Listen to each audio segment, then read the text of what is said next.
ang salitang mula sa Diyos. Kapag isinasaloob, ay mamumunga ng lubos.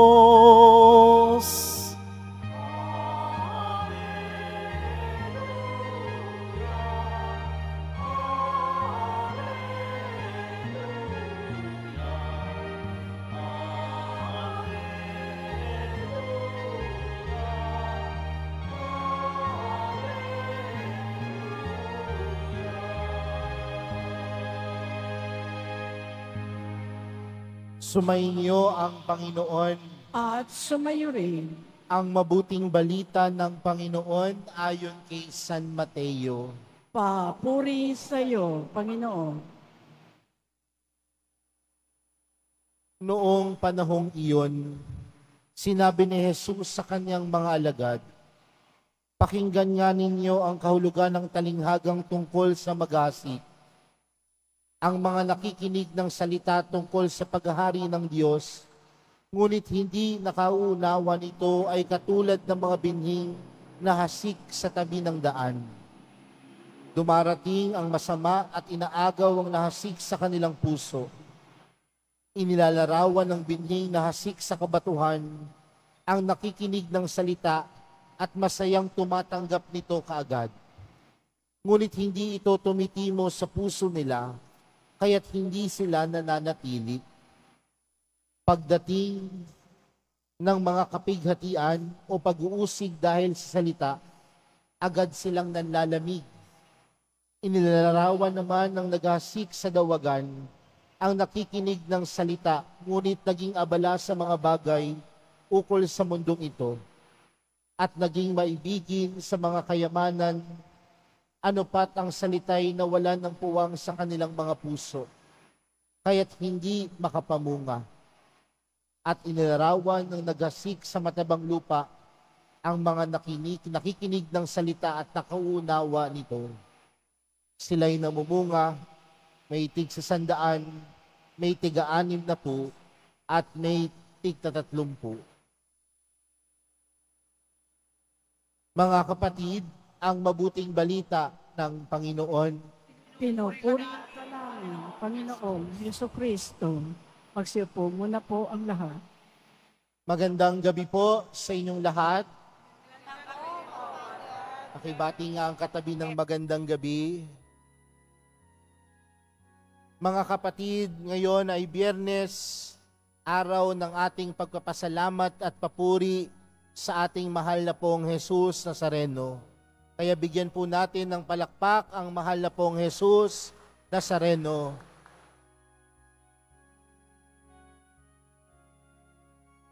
Sino po sa inyo ang naniniwala na ang lahat ng nagmula sa Diyos mabuti? Parang iilan lang. Ano? Parang hindi katanggap-tanggap yung sinabi ni Father. Ano? No, sino po sa inyo ang naniniwala na ang lahat ng nagmula sa Diyos maganda? Marami. No? At tandaan natin na ang mga katagang ang lahat ng nagmula sa Diyos mabuti at maganda ay hindi lamang isang kabalintunaan, kundi ito ay isang katotohanan. Lahat ng nagmula sa Diyos mabuti. Lahat ng nagmula sa Diyos maganda. At marahil mga kapatid, sinisimula natin ang pagninilay natin sa gabing ito dahil magandang balikan ng talinghagang ibinahagi ng Panginoon. At ano po ang talinghagang ibinahagi ng Panginoon? Ito po ay nagpapatungkol sa isang maghahasik ng binhi. At sa kanyang paghasik ng binhi, ang iba sa mga buto o iba sa mga binhi napunta sa may daanan, napunta sa may mga kabatuhan, may napunta sa mga damuhan, at meron ding tumanggap ng matabang lupa.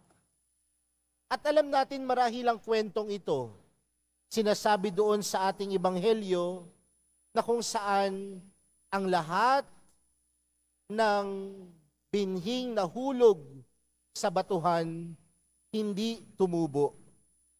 Bakit? Dahil matigas ang lupa, puno ng bato. At marahil magandang pagnilayan yan sa buhay natin bilang mananampalataya. Dahil tandaan natin ang bawat binhi na nagmula sa nagtatanim, at ang nagtatanim ay walang iba kundi ang Diyos. Walang problema sa binhi dahil ito ay nagmula sa Diyos. Mabuti, maganda. Pero saan nagkakaproblema? Sa lupa. At sino ang lupa? At ano ang lupa? Ang lupa ay ang kalooban at puso ng bawat isa. Kung ang binhing itinanim ng Panginoon, tinanim niya sa pusong matigas, tutubo ba ito? Hindi. At ano po ba ang kahulugan ng pusong matigas?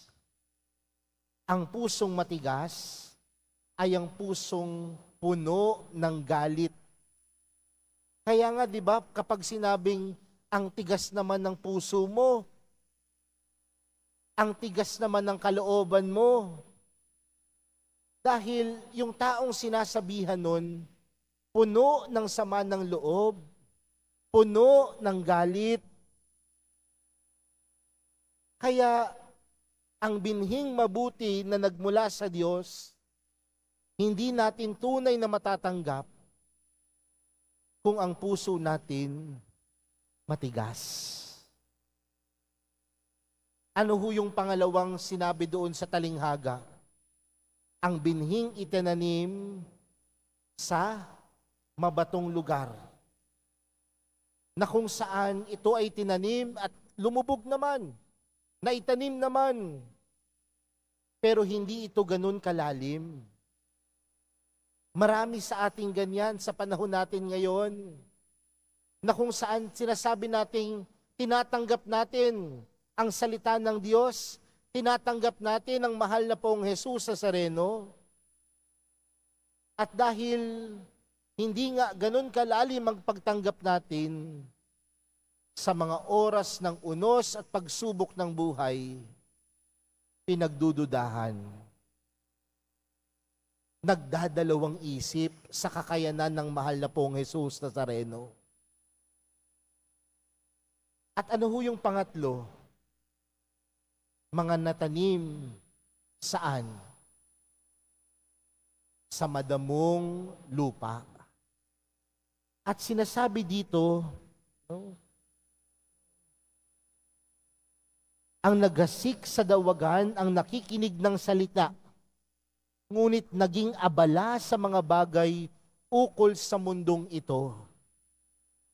Sa madaling salita, yung mabuting binhi na baliwala dahil naging makamundo. Pero anong pinawagan sa atin ng mahal na Poong Jesus Nazareno sa araw na ito, mga kapatid? Mabuti ang binhi ng Panginoon. At kung mabuti ang binhi ng Panginoon, dapat ang puso natin mataba. Dahil ang pusong mataba, ang lupang mataba, pagyayabungin ang binhi. Kaya mga kapatid, siguro magandang tingnan po yan sa puso ng bawat isa sa atin. Walang masamang binhing ipinagkakaloob ang Diyos. Lahat ito'y mabuti. Pero baka ang puso natin matigas. Ang puso natin mabato. Ang puso natin madamo. Dapat ang puso mataba upang ito'y lumago, upang ito'y mamunga.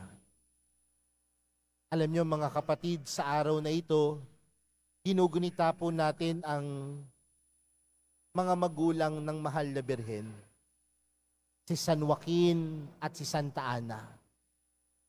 Sila din ay tumanggap ng binhi. Ngunit yung binhing tinanggap nila, hindi nila sinarili. Pagkos yung binhing tinanggap nila, tunay na namunga. Bakit? Dahil ang bunga, ibinahagi. At kanino ibinahagi ang bunga? Sa mahal na birhen. At paano namunga ang mahal na birhen? Dahil nakita niya sa kanyang mga magulang ang mabuting binhing itinanim ng Diyos sa kanila. Mga kapatid, sa panahon po natin ngayon, dapat din tayong magtanim ng binhi. At anong klaseng binhi ang tinatanim natin? Kabutihan, pag-ibig, kapayapaan, hustisya, at katotohanan. At paano natin to dapat na ipapakita? Maging mabuting halimbawa. Maging mabuting ehemplo. Kaya panawagan ko po sa mga magulang, minsan po kasi ang mga magulang sasabihin sa mga anak, dapat lumaki ka ng maayos, dapat lumaki ka ng tama. Sasabihin ng mga magulang sa kanyang anak, huwag kang magbisyo, masama yan. Pero kapag nakita mo naman ng magulang, sila pa ang nangunguna sa bisyo. Binhing mabuti. Sasabihin ng magulang sa kanilang mga anak, o anak, huwag kang uuwi ng gabi, ha? Pero makita mo ang magulang, madaling araw nang umuwi. Anak, bawal kang magsugal, ha?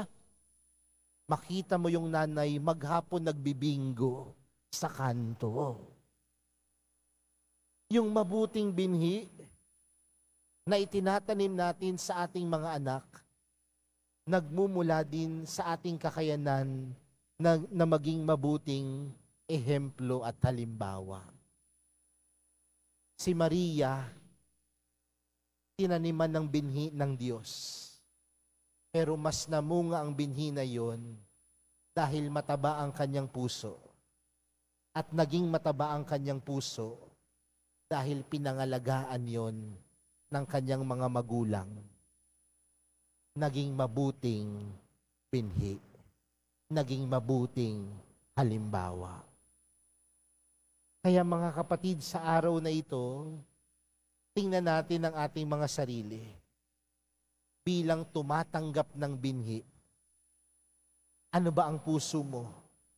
Puno ng galit, sama ng loob, makamundo, o handang laging tumanggap sa binhing mabuting ipinagkakaloob ng Diyos? At kung ikaw ay tumatanggap ng binhing mabuti na tinatanggap mo sa Diyos, nawa, ikaw din ay maghasik ng binhi sa iyong kapwa.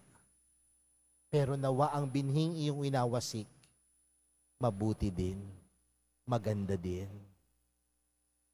Kung ganyan lamang po ang mundo natin ngayon, wala ho sigurong naghihirap, walang naghihikahos, walang namamatay kung saan-saan, dahil ang winawasik, mabuting binhi na nagmumula sa mahal na pong Jesus Nazareno. Kaya sa pagpapatuloy po ng ating banal na misa, lumapit po tayo sa mahal na pong Jesus Nazareno upang ang kanyang binhing itinanim sa atin, matanggap natin sa ating mga puso ng buong buo dahil ang puso natin mataba at kung ito ay mataba, ito ay lalago at mamumunga. Amen.